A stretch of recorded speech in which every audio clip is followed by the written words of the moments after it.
میں نے اونٹ لینا ہے، میری بیوی کی فرمائش ہے مجھے اونٹ لے کر دو۔ یہ ہے موصوف جن کو آپ سکرین پر بھی دیکھ رہے ہیں، یہ موصوف سی او ہیلتھ ہیں سرگودا کے، اور ان کے متعلق جو مبینہ طور پر اطلاعات سامنے آئی ہیں، موصوف نے ایک ٹھیکیدار سے یہ فرمائش کی ہے کہ میں آپ کا کام تبھی کروں گا، سائن تبھی کروں گا جب آپ مجھے ایک اونٹ لے کر دیں گے، کیونکہ اس مرتبہ میری بیوی نے خواہش کی ہے تو میں نے اونٹ کی قربانی کرنی ہے۔ اور یہ پیسے کس مد میں مانگے جا رہے ہیں؟ پیسے رشوت کی مد میں مانگے جا رہے ہیں۔ ٹھیکیدار جو تھا اس نے کچھ پیسے دیے بھی، تقریباً اس نے 4 لاکھ کے قریب پیسے دیے، لیکن موصوف کی جانب سے کہا گیا کہ مہنگائی کا دور ہے، 4 لاکھ میں کون سا اونٹ آتا ہے، تو آپ مجھے اونٹ کے پیسے دیں، تقریباً کم از کم 1 لاکھ آپ مزید کریں تاکہ اونٹ جتنے پیسے ہو جائیں، میں نے اپنی بیوی کی جو ہے فرمائش پوری کرنی ہے۔ اور اس طرح سے بیوی کی فرمائش پوری کرتے کرتے یہ موصوف جو ہے ہتھکڑیاں موصوف کو لگ گئی،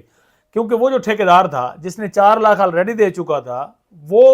کہہ رہا تھا کہ جو ٹینڈر ہے جس پر اس نے ٹھیکے کے لیے اس سے موصوف نے سگنیچر کرنے تھے، ٹوٹل وہ پروجیکٹ تھا 40 لاکھ کا، کہ 40 لاکھ سے اگر میں 5 لاکھ اسے دے دیتا ہوں تو میں نے کیا بچانا ہے، اور پھر وہاں پر میں نے جو جس چیز کا جو ٹھیکہ تھا اس کی مد میں وہاں پر اگر کیا کام کروں گا۔ اسی وجہ سے وہ مجبور ہوا، اس نے اینٹی کرپشن سے رابطہ کیا، اینٹی کرپشن کی ٹیم باقاعدہ گئی، اور ٹیم نے، اور اس سے پہلے اس نے بڑی چالاکی کی کہ اس نے پیسے مزید موصوف کی جیب میں موصوف کو جا کر پہلے دیے، ان پر نشانی لگا کر۔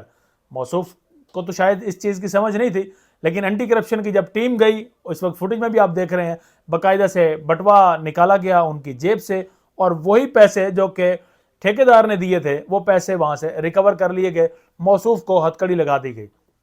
اب اس میں آپ کچھ چیزیں جو ہیں وہ سوچنے والی ہیں۔ ہم اکثر و بیشتر سنتے ہیں، ہمارے خاص طور پر پاکستان میں یہ سکیمرز کا بڑا اس وقت رواج ہے کہ لوگ اکثر 2 نمبری کرتے ہیں، غلط کام کرتے ہیں، پیسہ اکٹھا کرتے ہیں، اور پھر کہتے ہیں جی یہ ہم نے کیونکہ حج ہم نے جا کر کرنا ہے، ہم نے جا کر عمرہ کرنا ہے، ان پیسوں سے حج اور عمرہ کیا جاتا ہے۔ تو کیا حرام کے پیسوں سے حج اور عمرے کی اجازت ہے؟ کیا وہ ان کا قبول ہوتا ہے کہ آپ حرام کا پیسہ کمائیں اور حرام کے پیسے سے آپ حج اور عمرہ جا کر کے آئیں؟ کس منہ سے یہ جاتے ہیں اپنے رب کے حضور، کس منہ سے یہ پیش ہوتے ہیں کہ جناب حرام کا پیسہ جیب میں ہے، حرام کے لقمے خود کھا رہے ہیں، اپنے بیوی بچوں کو کھلا رہے ہیں، اور انہی حرام کے پیسوں سے پھر حج اور عمرہ بھی کر رہے ہیں۔ یہ کافی سارے اس طرح کے واقعات سامنے آ چکے ہیں۔ مجھے ایک یاد ہے ایون کہ ایک سائیکل پر انڈے جو ہے بزرگ وہ بیچا کرتا تھا، اب انڈے فارمی انڈوں کو کلر کر کے، اب اس کی جانب سے تھا یا جس کی جانب سے بھی تھا، میں اس پر الزام نہیں لگاؤں گا،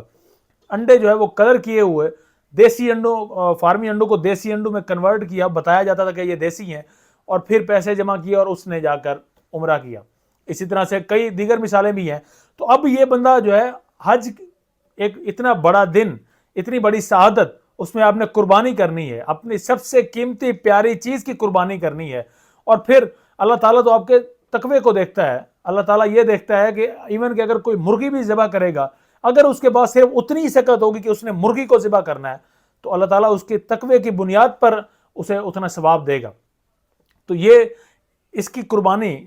میں خود حیران ہوں کہ کیسے قبول، اس کو لگتا کیسے ہے کہ اس کی قربانی قبول ہو سکتی تھی کہ رشوت کے پیسوں سے یہ جا کر اونٹ لے گا، اونٹ کی قربانی ہوگی، یہ خود کھائے گا، اس کے بچے کھائیں گے، اس کی بیوی کھائے گی، اور اس کے مطابق شاید اس کو لگتا تھا کہ یہ اللہ تعالیٰ